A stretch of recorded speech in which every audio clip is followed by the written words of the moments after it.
말씀은 고린도전서 15장 3절에서 4절, 마가복음 16장 1절에서 11절까지 있는 말씀입니다.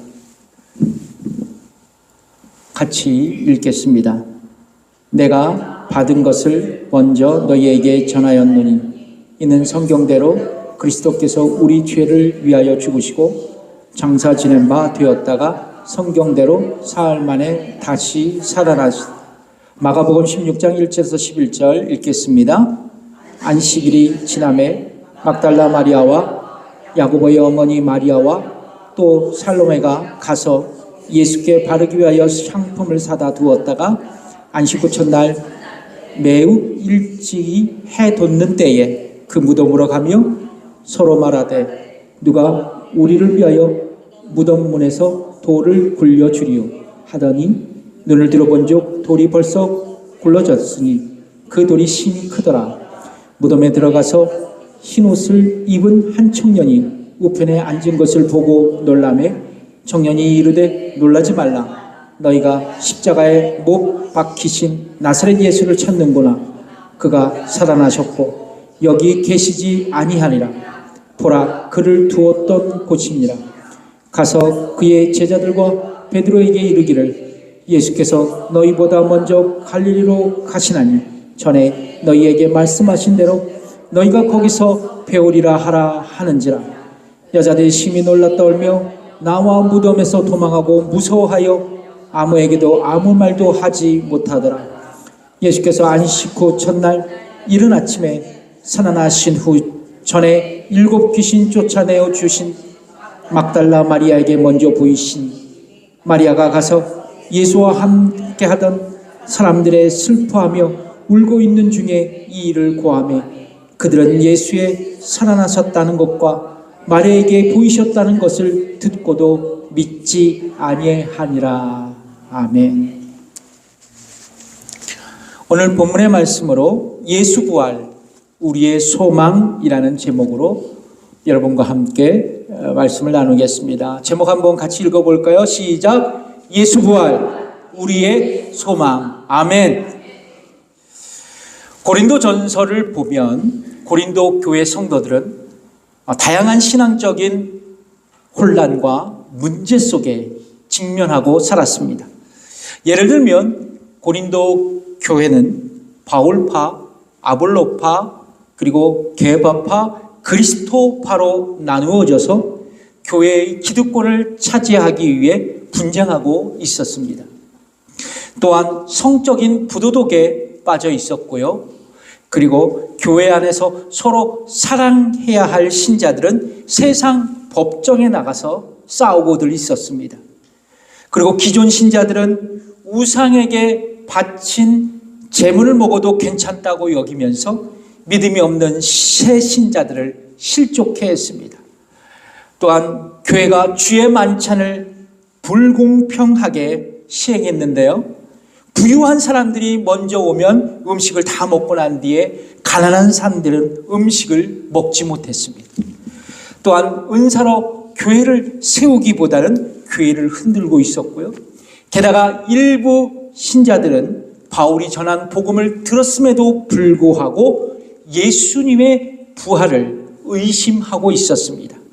그 얘기가 고린도 전서 15장 12절에 있는 말씀인데요. 같이 읽어볼게요. 시작. 그리스도께서 죽은 자 가운데서 다시 살아나셨다 전파되었거늘 너희 중에서 어떤 이들은 어찌하여 죽은 자 가운데서 부활이 없다 하느냐.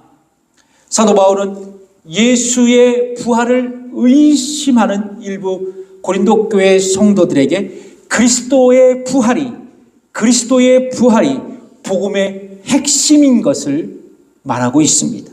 고린도전서 15장 3절에서 4절 오늘 본문의 말씀이죠. 읽겠습니다. 내가 받은 것을 먼저 너희에게 전하였노니 이는 성경대로 그리스도께서 우리 죄를 위하여 죽으시고 장사 지낸 바 되었다가 성경대로 사흘 만에 다시 살아나셨다고 말입니다. 뭐라고 말씀하세요? 그리스도께서 우리 죄를 위하여 어떻게 하시고 죽으시고 장사 지내고 사흘 만에 다시 살아나셨다고 말씀합니다. 이 세 가지의 내용이 복음입니다. 이 세 가지의 내용이 복음이에요. 여러분, 복음을 한번 말씀하실래요? 우리 죄를 위하여 죽으시고 장사 지내시고 사흘 만에 다시 살아나셨다. 누가? 예수 그리스도가. 아멘. 이게 복음이에요. 그리고 바울은 이 복음의 핵심을 말한 다음에 고린도 교회 성도들에게 충격적인 말씀을 전하고 있습니다. 고린도전서 15장 14절에 있는 말씀인데요. 읽겠습니다. 그리스도께서 만일 다시 살지 못하셨으면 우리의 전파하는 것도 헛것이요 또 너희 믿음도 헛것이며. 중요한 것은 이겁니다. 고린도 교회 신자들처럼 우리도 복음을 듣고 예수님의 부활을 믿지 않는다면, 못한다면 우리가 전해들은 복음도 거짓이 되고 우리의 믿음도 헛된 것이 되는 것입니다. 사랑하는 성도 여러분, 예수님께서 우리의 죄를 용서하시고 구원하시기 위해서 십자가에 죽으시고 무덤에 장사 지내시고 사흘 만에 부활하셨다는 것을 참으로 믿고 계십니까? 여러분, 이 사실을, 이 복음을 믿고 계시냐는 거예요. 그렇다면 특별히 우리는 어떤 근거로 예수 그리스도의 부활을 믿고 있는 것일까요? 무엇 때문에 우리가 예수 그리스도의 부활을 믿고 있는 것일까요? 첫 번째입니다. 성경이 예수 그리스도의 부활을 증거하고 있기 때문입니다. 그러니까 우리가 예수님의 부활을 믿은 근거는 뭐예요? 성경에 예수님의 부활이 기록되어 있기 때문이다 라는 거예요. 여러분, 17세기, 18세기 계몽주의 운동이 일어났습니다. 그 계몽주의 운동은 교계와 신학계에 아주 커다란 영향을 미쳤습니다. 왜냐하면 이전 시대에 자연스럽게 받아들였던 교회의 신앙과 신학의 전통이 비판적인 물음으로 이 시대에 제기되었기 때문이었습니다. 계몽주의 운동은 신구약 성경을 심도 있게 연구하게 하는 긍정적인 기여를 했습니다. 그러나 부정적인 영향력도 만만치 않았습니다. 바로 이 땅에 자유주의 신학의 태동을 초래했기 때문이었습니다. 자유주의 신학자들은 성경을 일반적인 문헌과 동등한 인간의 책으로 받아들였습니다. 그래서 성경이 기록하고 있는 역사적 사건의 사실성을 비평적인 방법을 통해 규명하고자 했습니다. 따라서 성경에 기록된 초자연적인 기적의 사건들은 이제 역사적 사건이 아니라 인간이 꾸며낸 신화일 뿐이라고 자유주의 신학자들은 주장했습니다. 즉 뭐냐면 예수님의 동정녀 탄생, 그리고 예수님의 초자연적인 기적, 그리고 예수님의 치유의 사건, 그리고 예수님의 부활과 승천은 역사적으로 실제로 일어난 사건이라기보다는 신자들의 믿음을 강화시키기 위해 만든 제자들의 꾸며낸 이야기였다, 허구였다라고 그들은 주장했습니다. 19세기 초 독일의 신학자, 유명한 신학자입니다. 칼 바르트와 칼벤 투리니는 예수님의 부활을 설명하기 위해 재미난 가설을 전개했습니다. 그들은 실제로 예수님께서 십자가 위에서 죽으신 것이 아니라 탈진해서 기절했거나 혹은 그 전에 죽은 사람처럼 보이게 만드는 약을 먹었다가 이제 시원하고 습기가 있는 아리마대 요셉 무덤 속에서 주께서 정신을 차렸다고 그렇게 주장했습니다. 마침내 19세기 말 20세기에 이르러 역사적 예수에 대한 관심이 증폭되었습니다.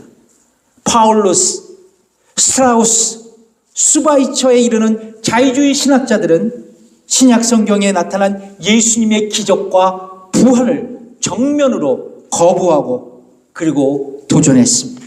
특별히 자유주의 신학자 루돌프 불트만은 부활과 같은 성경의 기적들은 현대인의 상식에 수용할 수 없기 때문에 예수 그리스도의 신화적 요소는 성경에서 비신화되어야 한다고, 그런 기적들은 다 제거해야 한다고 주장했던 것입니다. 그리고 시간이 흘러 1980년 중반에는 로버트 펑크 그리고 존 도미닉 크로산을 중심으로 예수 세미나가 결성됩니다. 그런 세미나를 하면서 예수 그리스도의 부활의 역사성을 적극적으로 부인하게 되었습니다. 그러나 사랑하는 성도 여러분, 자유주의 신학자들의 주장과 달리 성경은 예수님의 부활에 대해 분명하고 명확하게 증거하고 있습니다. 여러분, 특별히 복음서에 보면 예수님의 부활에 대한 증거가 차고도 넘칩니다. 그래서 복음서를 부활의 책이라고도 불러도 과언은 아닙니다. 그럼 복음서에는 예수님의 부활에 대해 어떻게 증거하고 있을까? 예수님은 가이사랴 빌립보에서 이전에 언급하신 적이 없는 놀라운 내용의 말씀을 하셨어요. 그게 바로 뭐냐면 자신의 고난과 십자가의 죽음과 부활이었습니다. 마가복음 8장 31절의 말씀인데요, 읽겠습니다. 인자가 많은 고난을 받고 장로들과 대제사장들과 서기관들의 버림받아 죽임을 당하고 사흘 만에 살아나야 할 것을 비로소 저희에게 가르치시되, 이후에도 마가복음 9장 31절, 마가복음 10장 33절에서 34절에 자신의 죽음과 부활에 대해 반복적으로 주께서 말씀하십니다. 마가복음뿐만 아닙니다. 마태복음, 누가복음에서도 동일하게 예수님의 죽음과 부활이 예고되어 있습니다. 대표적으로 누가복음 9장 22절의 말씀을 함께 읽겠습니다. 이르시되 인자가 많은 고난을 받고 장로들과 대제사장들과 서기관들에게 버림받아 죽임을 당하고 제3일에 살아나야 하리라 하시고, 흥미로운 것은 요한복음에서는 예수님의 공생애가 시작될 무렵 당신 자신의 고난과 부활을 주께서 예고하셨습니다. 요한복음 2장 19절에 있는 말씀인데 읽겠습니다. 예수께서 대답하여 가라사대 너희가 이 성전을 헐라 내가 사흘 동안 일으키리라. 여러분, 이 말씀은 6월절 시즌 예수님께서 예루살렘 성전에 올라가셨는데 성전 안에서 소와 양과 비둘기를 파는 사람들과 환전상들이 앉아 있는 것을 예수께서 보시고 호되게 그들을 꾸짖으시며 하신 주님의 말씀이었습니다. 이 말씀을 들은 유대인들은 어떻게 46년 동안 건축한 이 예루살렘 성전을 3일 만에 네가 건축할 수 있겠느냐고 빈정거렸던 것입니다. 사도 요한은 친절하게 예수님 말씀하신 이 말씀에 대해 자신의 복음서인 요한복음서에 이렇게 설명을 덧붙였습니다. 요한복음 2장 21절에서 22절의 말씀입니다. 읽겠습니다. 그러나 예수는 성전된 자기 육체를 가리켜 말씀하신 것이라. 죽은 자 가운데서 살아나신 후에야 제자들이 이 말씀하신 것을 기억하고 성경과 예수께서 하신 말씀을 믿었더라. 아멘.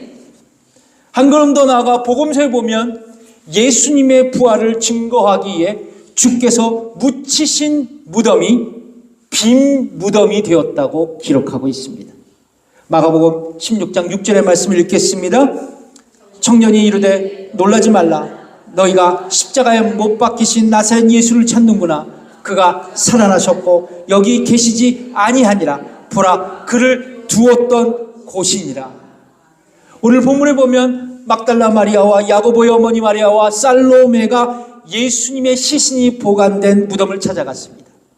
이 무덤은 아리마대 요셉이라는 사람의 소유였습니다.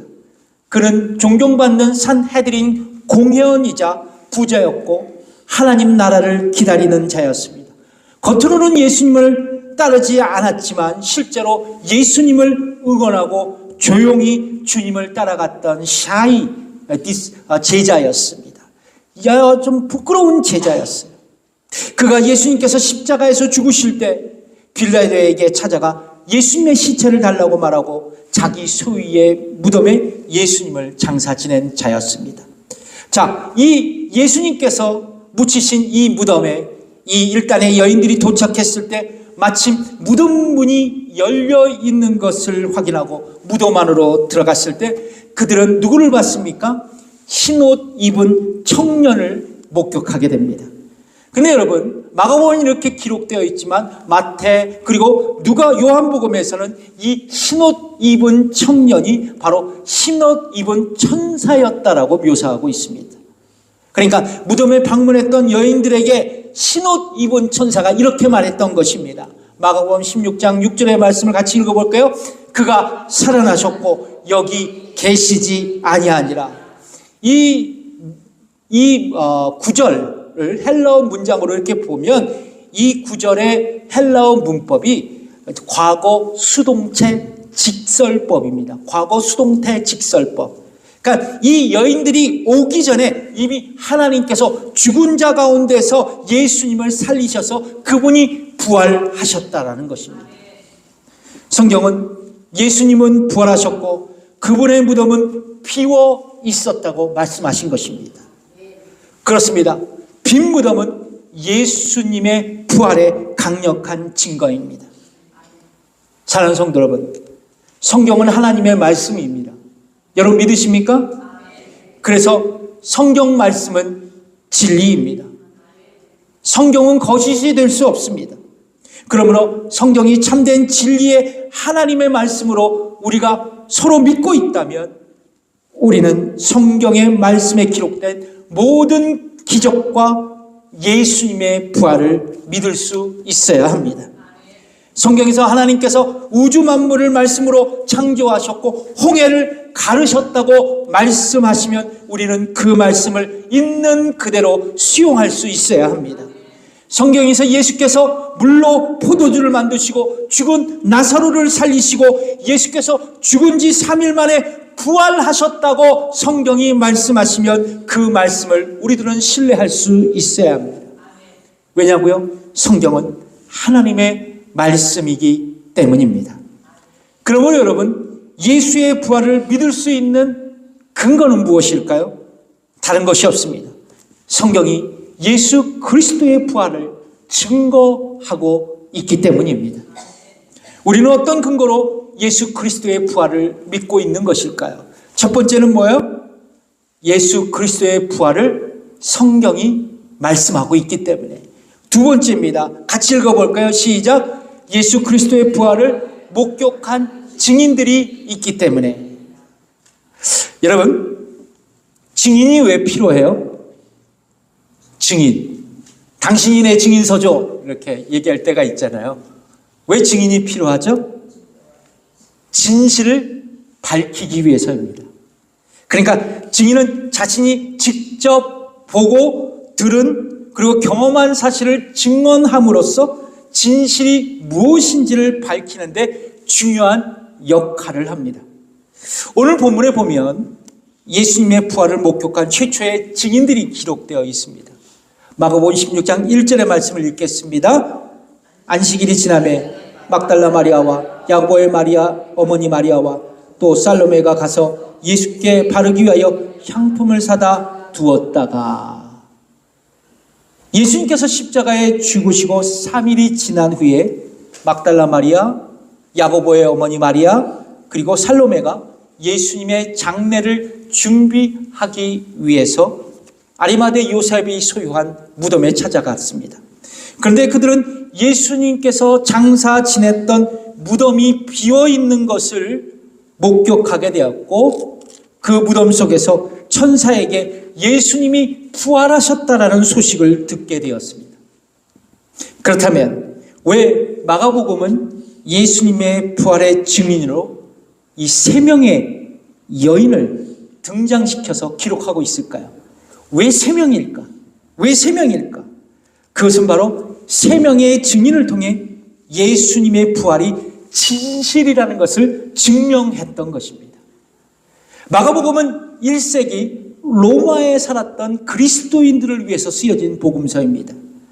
로마법에 의하면 3명의 증인이 있어야 법적인 효력을 발생할 수 있었습니다. 이것을 염두에 두고 마가는 예수님의 부활의 역사성을 강조하기에 몇 명? 3명의 여인의 이름을 정확하게 기록했던 것입니다. 그렇습니다. 이 여인들은 신약 성경에서 최초로 예수님의 부활의 소식을 듣고 그분의 무덤이 비어있던 것을 확인한 부활의 증인이었던 것입니다. 그 후 부활하신 예수님은 엠마오로 가는 2명의 제자들에게 나타나셨습니다. 그리고 11명의 제자들에게도 나타나셨습니다. 또한 의심 많은 도마에게도 나타나셨어요. 요한복음 20장에 보면 안식 후 첫날 저녁에 부활하신 예수님은 제자들에게 나타나셨습니다. 주님은 제자들에게 다가오셔서 자신의 손과 옆구리의 상처를 보여주셨고 제자들은 예수님께서 부활하셨다는 것을 보고 확신하며 모두가 기뻐했습니다. 그런데 그 자리에는 도마가 없었어요. 예수님의 부활을 목격한 제자들이 도마를 찾아갔습니다. 그리고 도마에게 부활하신 주님을 보았다고 말했지만 도마는 직접 예수님의 손과 옆구리를 만져보기 전에는 그 사실을 믿을 수 없다고 말했습니다. 일주일이 지났습니다. 부활하신 예수님은 도마를 찾아가셨습니다. 그리고 그에게 내 손가락을 이리 내밀어 내 손을 보고 내 손을 내밀어 내 옆구리에 넣어보라고 말씀하셨습니다. 그때 도마는 진정으로 예수님께서 부활하셨다는 것을 확신하고 그는 이렇게 고백합니다. 요한복음 20장 28절에 있는 말씀을 읽겠습니다. 도마가 대답하여 가로되 나의 주시며 나의 하나님이시니이다. 나의 주님이시고 나의 하나님이십니다. 이 외에도 사도 베드로 그리고 500명의 형제들 야고보, 바울은 부활하신 예수님을 목격했습니다. 바울의 고백을 한번 들어보실까요? 고린도전서 15장 5절에서 7절의 말씀입니다. 읽겠습니다. 게바에게 보이시고 후에 12 제자에게와 후에 500의 형제들에게 일시에 보이셨나니 그 중에 지금까지 태반이나 살아있고 어떤 이는 잠들었으며 그 후에 야고보에게 보이셨으며 그 후에 모든 사도에게와 맨 나중에 만삭되지 못하여 난 자 같은 내게도 보이셨느니라. 성도 여러분, 왜 우리는 예수님의 부활을 믿고 확신할 수 있을까요? 베드로를 비롯해 주의 제자들, 또 일단의 여인들, 그리고 사도 바울, 그리고 500명의 믿는 주의 형제들은 부활하신 예수님을 목격한 증인들이었기 때문입니다. 기독교 베스트셀러 작가인 리 스토로벨의 역작이 있습니다. 이분의 책에 가장 유명한 책이 있는데요. 뭘까요? 예수는 역사다라는 책입니다. 예수는 역사다. 이 책에서 저자는 영국의 참 위대한 성공의 신학자가 있습니다. 마이클 그린이라는 교수님인데요. 이 교수님의 말을 인용하면서 이런 글을 썼습니다. 초기 그리스도인들이 예수님의 부활을 확신했던 이유는 바로 이것이다. 우리가 살아계신 주를 보았노라. 그들은 확신을 가지고 그렇게 고백했다. 그렇습니다. 우리가 예수님의 부활을 확신할 수 있는 이유는 주님의 부활을 목격한 증인이 확실히 있기 때문입니다. 그렇다면 여러분, 예수님의 부활이 믿어지십니까? 실제로 예수님께서 죽음에서 부활하셨다는 것을 믿으십니까? 그렇다면 왜 우리 모두에게 예수님의 부활이 왜 우리에게 중요하게 여겨질까요? 예수님의 부활이 왜 우리에게 중요한 사실이 될까요? 여러분, 예수님의 부활은 우리에게 마지막 때 반드시 일어날 부활의 모델이 되기 때문입니다. 그러니까 부활의 첫 열매가 되시기 때문에 그래요. 이 말씀이 고린도전서 15장 20절의 말씀에 있습니다. 읽겠습니다. 그러나 이제 그리스도께서 죽은 자 가운데서 다시 살아 잠자는 자들의 첫 열매가 되셨도다. 여러분, 우리가 예수님을 믿다가 죽으면 그냥 끝나는 게 아닙니다. 그냥 끝나는 게 아니에요.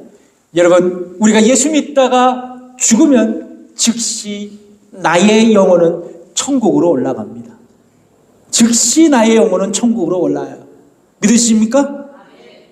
왜 대답을 못 하시는 분이 있네? 믿어지십니까? 내가 죽으면 나의 영혼은 천국에 즉시 올라가요. 그리고 나의 영혼은 천국에서 완전한 날의 그 구속의 날을 기다립니다. 그런데 나의 육체는 어떻게 돼요? 이 땅에 묻히게 됩니다. 이 상태를 신학적으로 뭐라 그러냐면 중간 상태라 그래요.